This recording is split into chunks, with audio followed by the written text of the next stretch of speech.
All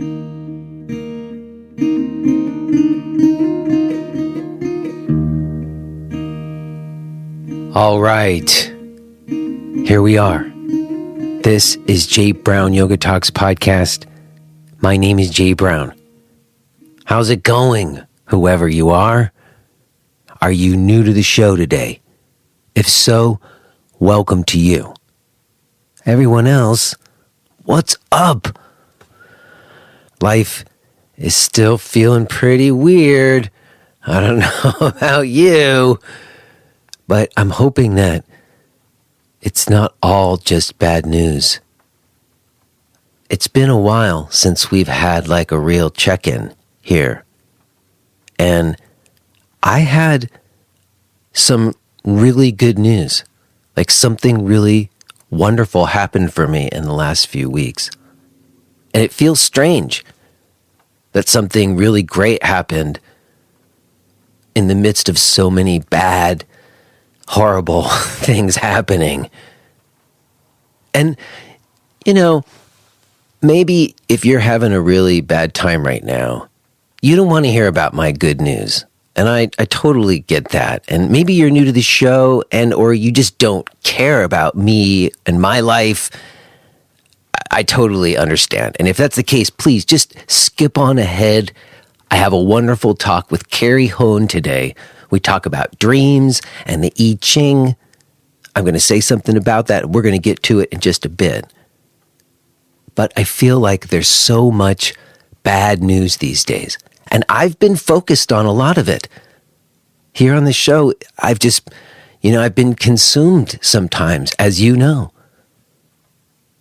And I feel like, especially for those of you who have been around since 2017, and I know some of you out there have been around for that long. If you haven't been around since 2017, you won't have any context for this important, significant occurrence in my life. But if you have been around, you will know how huge it is. So, here's the deal. In 2017, I moved from Brooklyn to Pennsylvania. And one of the big things about that was that I was able to purchase a home for the first time in my life. Now, at the time in 2017, I was not able to get a conventional mortgage. I had just had a yoga center for 10 years. And anybody out there who's ever had a yoga center, especially if you had a yoga center back in 2007 like I did, when there wasn't even like online registration and stuff, a lot of it was like cash business. And I had a gifted tax guy who mitigated my tax liability, which meant that I couldn't show enough net on my tax returns to meet the income requirement for someone who's self-employed. Because when you're self-employed and you're a yoga teacher, the underwriters at the mortgage lenders have much higher standards and bars that you have to meet than if you've got like some more conventional job at a big corporation or whatever. So I was not able to qualify for a conventional mortgage at that time. And there was one guy, a selling agent, who was like my knight in shining armor, who basically convinced this couple who were getting divorced and had to sell this crappy house that nobody wanted but us. Although it's not a crappy house, it's an amazing 1900 Victorian house that we've brought back to life. But at the time, nobody wanted it except us. And the selling agent convinced them to hold a mortgage for us. So instead of us getting a mortgage through the bank, the owners of the property just held the mortgage for us. However, there was one catch. You see, in order to sell them on it, it was a 5-year fixed interest term with a balloon payment at the end of it. So basically, it just gave me a chance. I had 5 years to either refinance the mortgage or come up with the big fat lump sum of money and pay it off outright. And so since I moved to Pennsylvania, this has been like the main and overriding thing. I have been working as hard as I can to make as much money as I possibly can to try to see if I could get a refinance mortgage on this house, which we have come to love and we've fixed up, and we want our kids to grow up here. But if I can't get it refinanced or I can't come up with the money, I got to sell it. That's our only other option. So, things had been going relatively to plan for 2018 and 2019. It was looking like I was going to do it, like I was on track. I needed to get 3 years of decent income on my tax returns before I felt like I stood a chance. And then the pandemic happened. And early into the pandemic, I just started to really worry, like, oh no, this is really maybe going to sabotage my whole plan. What if the housing industry collapses? When nobody knew it was going to happen, I was like, this could all go very south. I could lose this house. And this has just been like weighing over me. Like, I go to bed with it every night. I wake up with it every morning. What am I going to do? So back in May, I just drafted up an email explaining my situation with this mortgage, because it's unconventional to have this private mortgage, and I just sent it to 10 local loan officers or loan advisors, and I heard back from 3 of them. 2 of them said, I don't know if I can help you, but we can try. And 1 person said, I think I can help. And his name is Steve Slasky.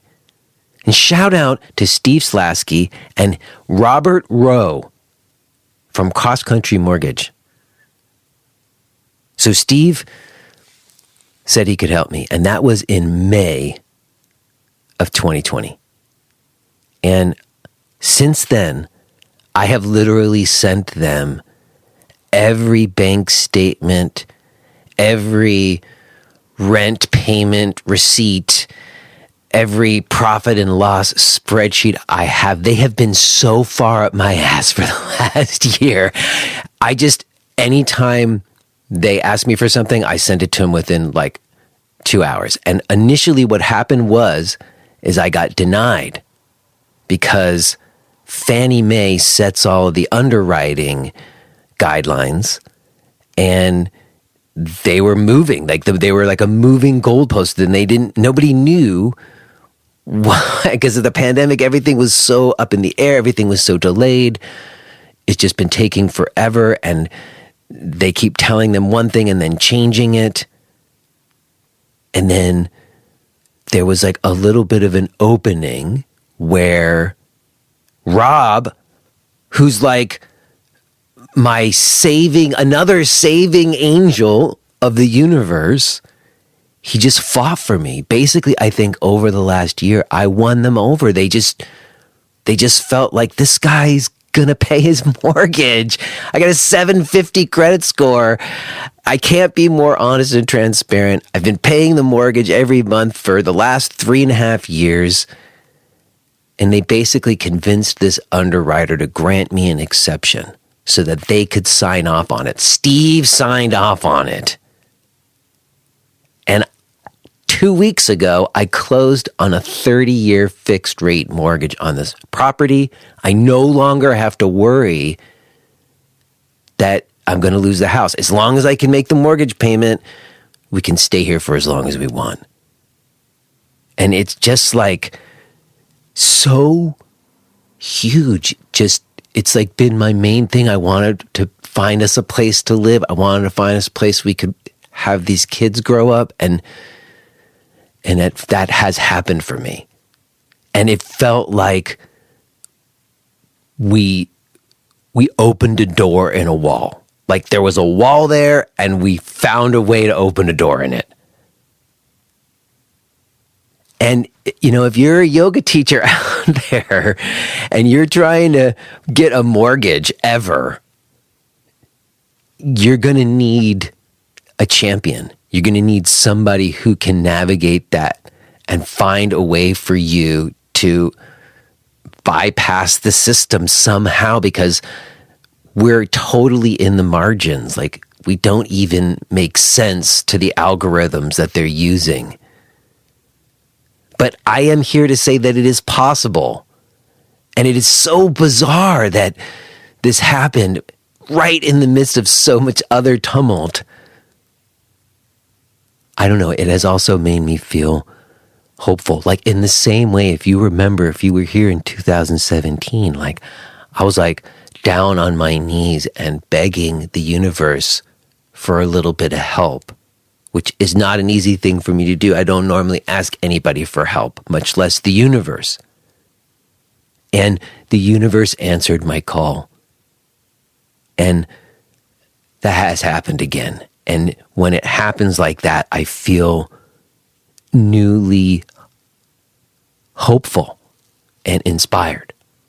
And I'm hoping that I'm not the only one who can have some glimmers of hope and inspiration be presented to you. And I'm just so profoundly grateful. Like, when this kind of thing happens, where you really want or need for something and then you actually get that, it's very humbling. And I'm so grateful. And I'm grateful to you, especially any of you out there who have been listening since 2017. As I remember saying at that time, I felt like people were listening to this show and they were like giving me good energy and supportive sentiments. And I believe that actually does affect what happens. That people thinking good thoughts for me helps the universe sway in a direction that lends itself to that. So thank you for your support in whatever capacity that is, whether it's listening or whether it's other ways that you may have supported me. I really feel like it wasn't me alone. And, this idea that we're all part of an interconnected field and that we often are just living in a way where we're not so aware or utilizing these synchronicities. Well, that's what today's show is about with Kari Hohne. Kari is a dream analyst, and she does translations of different oracles, whether it's I Ching or tarot. And frankly, I am someone who in the past, I think, really would have scoffed. Not entirely, but just I've always fancied myself very logical and pragmatic, and I've tended away from talking in certain ways about certain things that might be perceived as new agey or cheesy, or, I just don't want to be seen as this cliche hippy-dippy yoga guy. But the reality of it is, I am kind of a hippy-dippy yoga guy. I've said it before in the show, I actually do believe in unicorns and rainbows. And so today I am going to admit it. I'm going to admit it in this conversation with Kari. I really appreciated getting a chance to pick her brains some and to speak with someone who doesn't have a problem asserting that our hold on reality may not be as firm as we think. So again, it was a great pleasure to meet Kari. I'm glad to have had this conversation with her and to be sharing it with you today. Now, before we do, there's one other thing I wanted to mention to you, because I've shared with you today how in 2017 I moved from Brooklyn to Pennsylvania. And part of that was moving from being a yoga center owner to being an independent yoga teacher. And it's when I really started to establish what I'm doing now, which is sort of have this platform of my own. And in the past when I had the yoga center, I used KarmaSoft as like a studio management software. But since then, I've had to really come up with my own systems. And if you listened last week, I had Norman Blair on. We were talking about like the current state of the yoga industry. And, one of the reasons, in fact, I would say the primary reason that I was actually able to get this mortgage and like have had a decent enough amount of income over the last year during the pandemic is because of several decisions that I made that were in consultation with my business partner, Josh Citron. And one of those was moving to having my own billing, my own email list and billing. And for that purpose, for using billing, we use Moonclerk.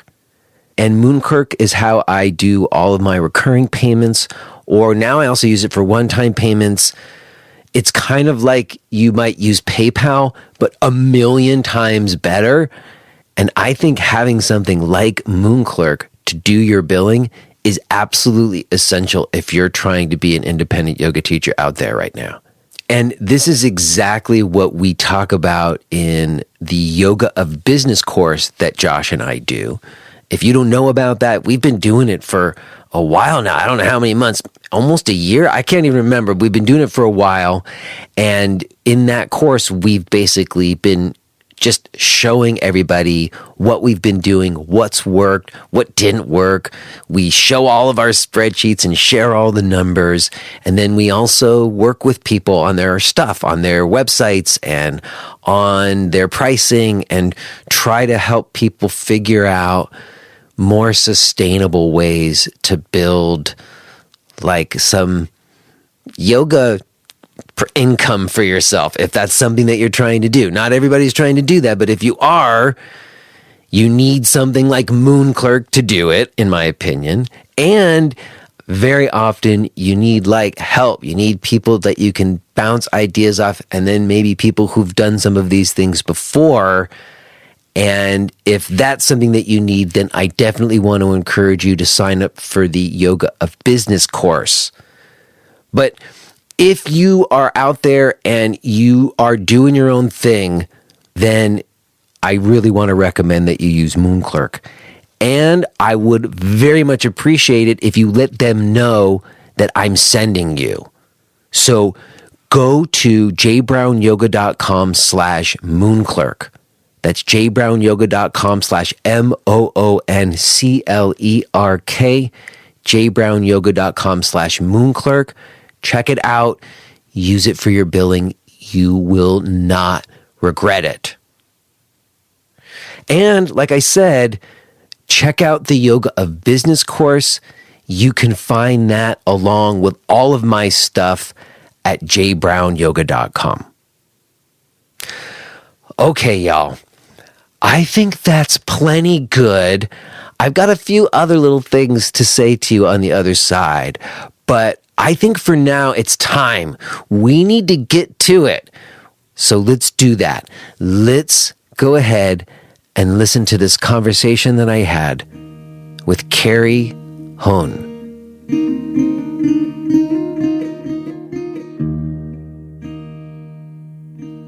Hello, is this Kari? Yes, it's Kari. How are you? I'm okay, Kari. How are you? I'm good. So do you go by Jay? I do go by Jay. And you've already confirmed that that's how you pronounce your name too, because it has a different spelling, so I wasn't sure. Yeah, well, sometimes they say Kari, but Kari's just as good. Well, Kari, we are already going. I hope that's okay. I just sort of jump in with somebody and get to talking with them. And this is kind of a bit of a fun moment for me because there's a whole backstory behind you and I coming together to talk that you don't know at all. Awesome. And I thought that a nice place for us to start today for you and for anybody who might listen to this later is sharing that bit of backstory. So, I got an email from Andrea about you. Right. And I guess you got a book that came out recently. We'll talk about it later. And okay. In that email, it just mentioned that you did dream analysis. Mm-hmm. And immediately, like, that perked something in me, a curiosity, because I had some experiences with like lucid dreaming at another time in my life that was very significant. We can talk about it. Okay. And I've just never spoken to anybody about it, really. Like, I don't really recall ever having a conversation about those experiences before. Mm-hmm. So immediately I was like, okay, well, that's sort of interesting. And that's when I sent off the invitation and we scheduled some time. But then, just like a week or so ago, I was having a conversation with the teachers who were in my weekly teachers call. I do like a weekly video call with teachers from around the world and we talk about stuff. Mm-hmm. And one of the things I was talking about, which was kind of a little scary to talk about in certain ways, because I want people to like think of me as a pragmatic person. But I was bringing up how in my life, there have definitely been times where I felt like I got messages or like signs from like beyond. Okay. And I don't always know if they're like beings or whatever, but it associates with like a creative process for me that kind of going into what you called, which I love this phrase, romancing the numinous. Right. I love that you going. I love that. That I think that that's something that's just been like in my life doing. And then that's led to sort of like synchronicity and like things that I don't always talk about, but I definitely observe to be true for me. So I guess before we jump into dreams though, I guess my question to you is about, you also do I Ching. And I did an I Ching reading on your site last night, which was also quite amazing. So I guess I'm curious for you, did like I Ching come first or did like dreams come first? Which did you get into first or did they happen simultaneously? Well, basically, I was kind of born knowing how to interpret dreams. And I had out-of-body experiences as a child. I mean, it would be many decades later before I would walk into a neurologist's office and he would say, well, do you have out-of-body experiences? but I kind of spent my whole life trying to understand why I was having a different experience with sleep than most people. And, I think today people are kind of recognizing that our view of reality is not quite what it seems to be. And, dreams are really kind of a way of understanding how we're constructing our reality. And so, I mean, when I was younger, I just kind of, I guess I was almost a poet. I mean, I was a poet. I'm also a musician. But there's a metaphorical side to understanding dreams. And I think that the reason most people don't give them any credibility, I mean, in the old days, dreams, in fact, before we started writing things down, when we were a pre-literate group of people, that whole side of our consciousness, was very active and very important way of understanding the life experience. And I feel that the dreams are expressing a lot of the unconscious. It's expressing a lot of our blind spots. And so dreams are a way of like becoming mindful to recognize, what are we projecting all day? Because we're dreaming about what we're not facing. And then the oracles kind of are very similar because I see the oracles, whether it's tarot, astrology, the I Ching, they're all different versions of symbolically and objectively allowing us to explore our baggage. So the dreams came first, and the first books that I wrote were really, looking at the hero's journey through the dreamscape, which is, kind of like the way that mythology came to us. Is a very similar story, which, Joseph Campbell explored a lot, the hero's journey in myths, but that same thing is happening in our dreams. And so I just, the oracles are very similar for a dream interpreter, somebody who can symbolically understand, this other way of experiencing ourselves. So it was, people love my I Ching oracle. It's, I think, the number one on the internet, and it's not like, it's a profound oracle, but of course I had to kind of go through and interpret it. But again, I think it's just the probably going back to my childhood and some of the experiences that I had that led me to sort of be comfortable understanding these archaic ways of viewing life. Kind of like an astrology chart. Like I look at an astrology chart and it becomes like a page of words. It's just little symbols that come together and tell the story. So did you, when you were young and you had these experiences, was there anybody in your life that you talked to about them, or did you just hold them and then come to be aware of them more later in life? Well, I didn't, obviously nobody really understood it. And I didn't, my mom just kind of dismissed it. And, I've had some pretty profound parts of what, of those experiences. But the big takeaway, I think, was just that, and I guess I can sum it up by kind of an experience, because these things started when I was like 7, or that's when I kind of became aware of it. And they're not, they're completely spontaneous. They happen over long periods of time. But it was probably in my 30s, and I was facing a crisis in my life. Actually, I take that back. It was a year before a crisis hit that I had this really big, profound one, and it seemed to be tied to REM sleep. So that's what led me, to the neurologist, and that's when they were basically saying, okay, the temporal lobe, there's, something, and blah blah blah, which everybody was like, whoa. Now it just means it's something happening in your brain. But yeah, it might be my brain that allowed it to happen, but it doesn't diminish the experience. And so it was a year later that I hit this crisis. And one thing when I was 7 is when these experiences would happen, I would be up by the ceiling. It was as if the bed didn't exist. So I'd be down below on the floor, I'd be kind of going all over the place, but my perception would get really elongated, like long and thin, or short and fat, or, if I closed my eyes, everything I would imagine would become just as distorted.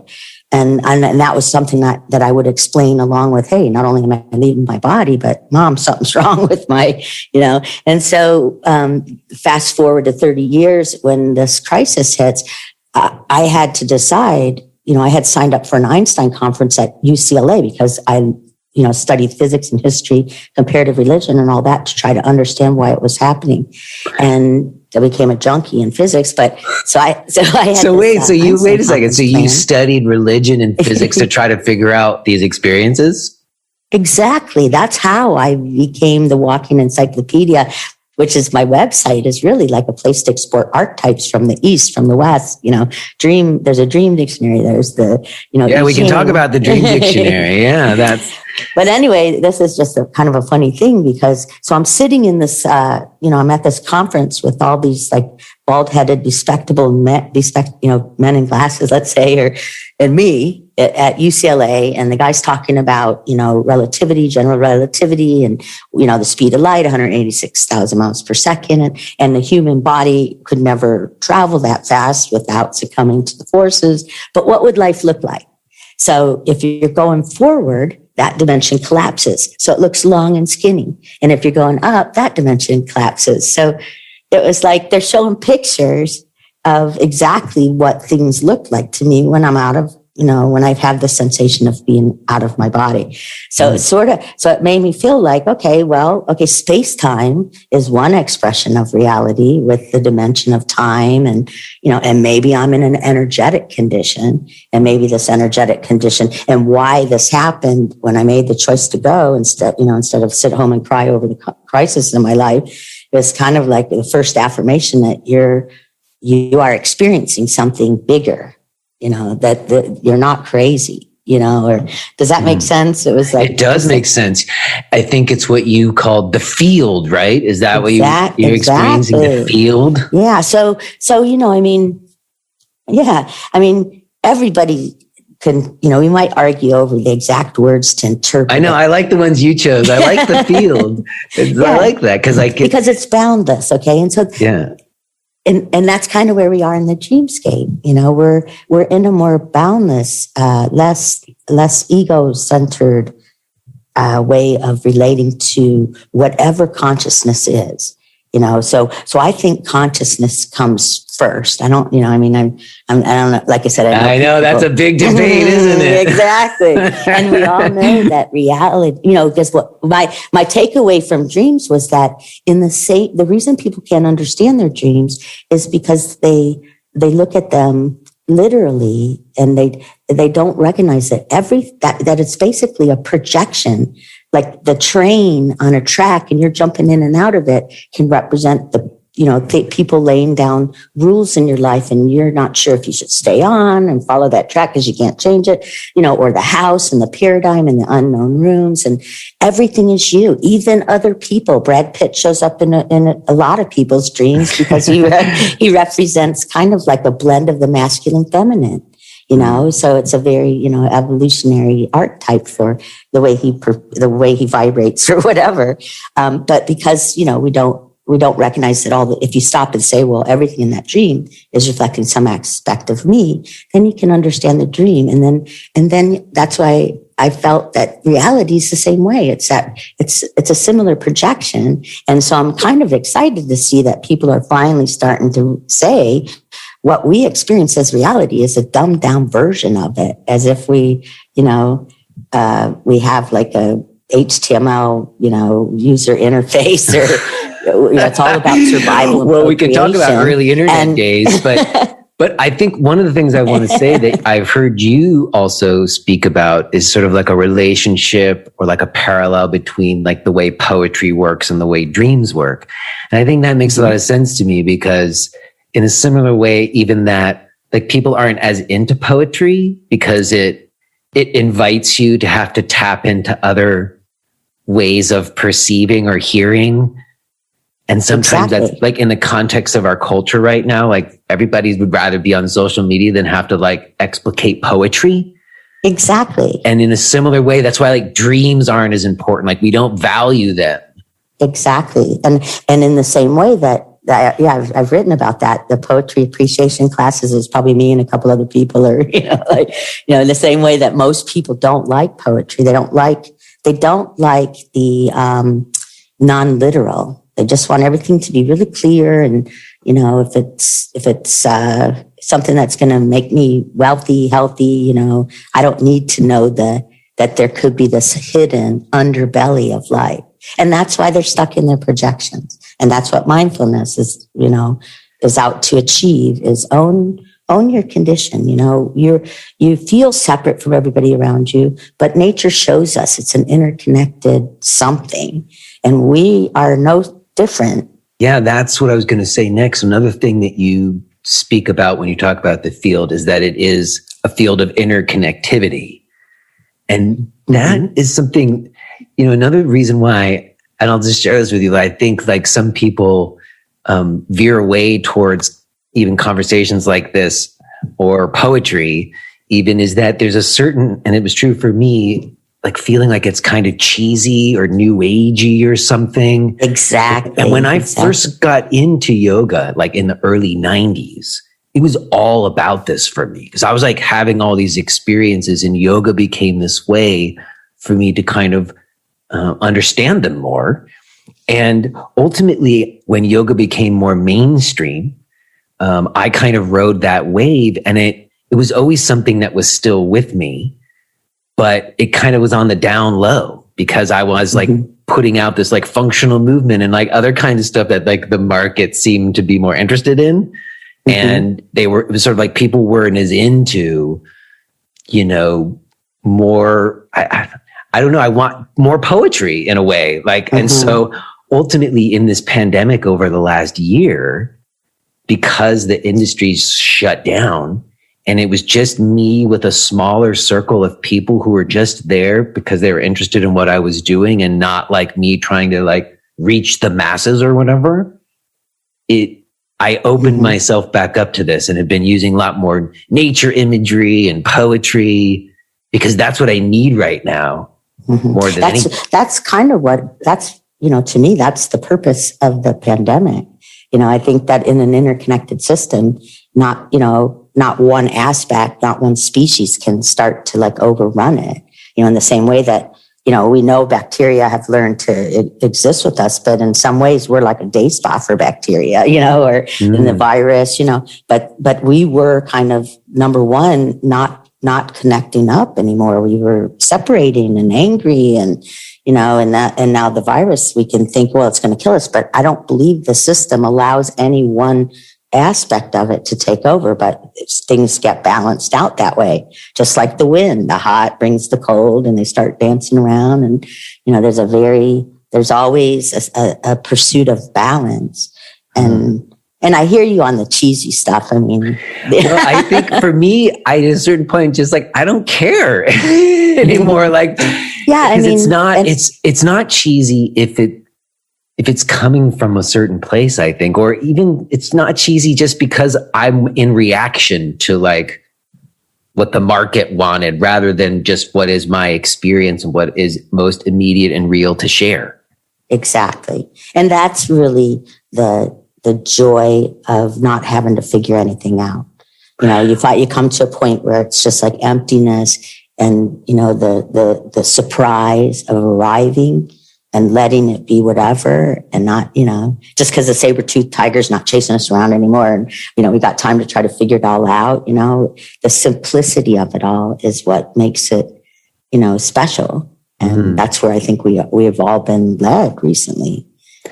Isn't that true? Like when things get simpler, even when it's practice or like the way I've lived my life, it definitely opens up more room to be experiencing life and relationship in this way that's more like in touch with the field or something. And so with your, experiences of dreams, I feel that the dreams are you talking to yourself? Or, like we don't know.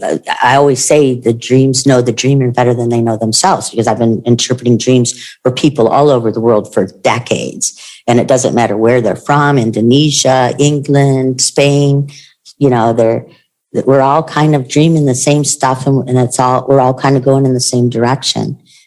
But Well, you said once I heard you say, I wrote it down. You said something about the mind trying to understand itself through symbols. And that kind of takes me to where I mentioned, like at this early time in my 20s, like when I was in my Saturn return or whatever, and like my life was taking first Saturn return. Yes, it was like this big inflection point.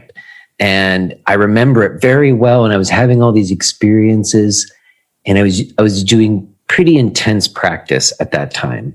And I was having these lucid dreaming experiences where I knew full well I was dreaming, and I felt like all powerful, like, wow, like almost like in the Matrix, that movie or whatever, where I could fly. And then I remember at one point I had been having them for a while, and then I started to get to a place where I was like in the dream, I don't know, like ego came in, and then I would like try to fly and I couldn't, and it would like, I would land back down on the ground, But at that point, I kind of took this message that I didn't need those dreams anymore. Like I'd gotten what I needed from them, but there was definitely something about those dreams that made me feel like a deeper sense of this interconnectivity, and like it made me view my waking life with a slightly different lens.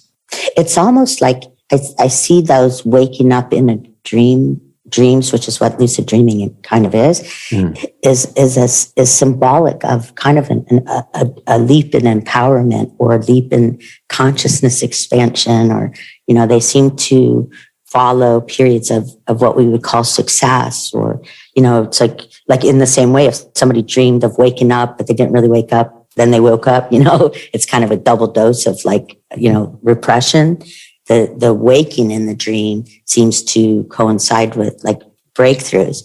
and what I call great dreams. And a lot of times the great dream is followed by an ego retaliation. It's like I see this continuously where I'll have a client that's really reflect, like the initial dreams can be full of conflict, but then they start to evolve with like these higher self characters and these awarenesses, and then all of a sudden some fear, nightmare type something comes and wants to like scare it back into the box, or that ego thing that we have that really protects us doesn't like change to the status quo.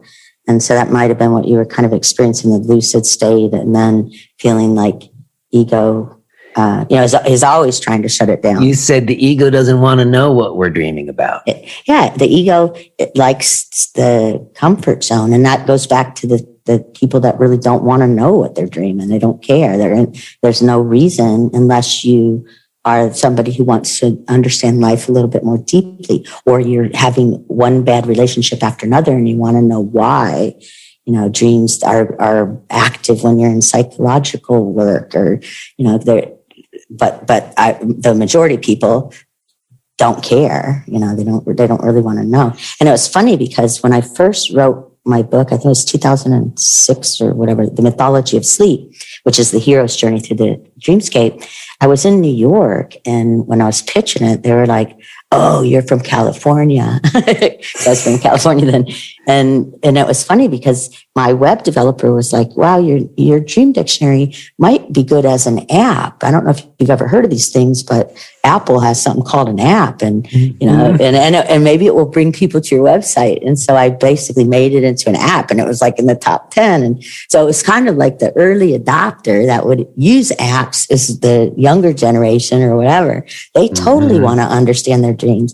So today there's a ton of stuff out there, but back when I was first writing about dreams, there was not a lot of people interested in it. It's, we're talking 15 years ago or something, but now today, I bet you, if you asked 100 people, do they think their dreams have any kind of meaning? I think the majority would say yes.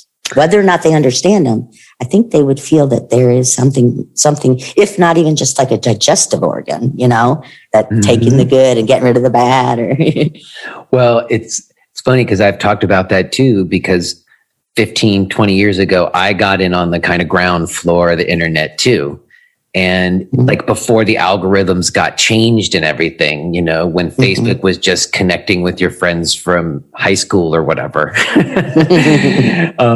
it was a different situation. It is interesting to me because I took a look at your dream dictionary and I looked up a couple of things, and they're really interesting and seemingly accurate in many ways. And I'm curious about. If you are hearing this message, then you're listening to the free version of J. Brown Yoga Talks. To hear the rest of our conversation, please subscribe to Podcast Premium at jbrownyoga.com/premium.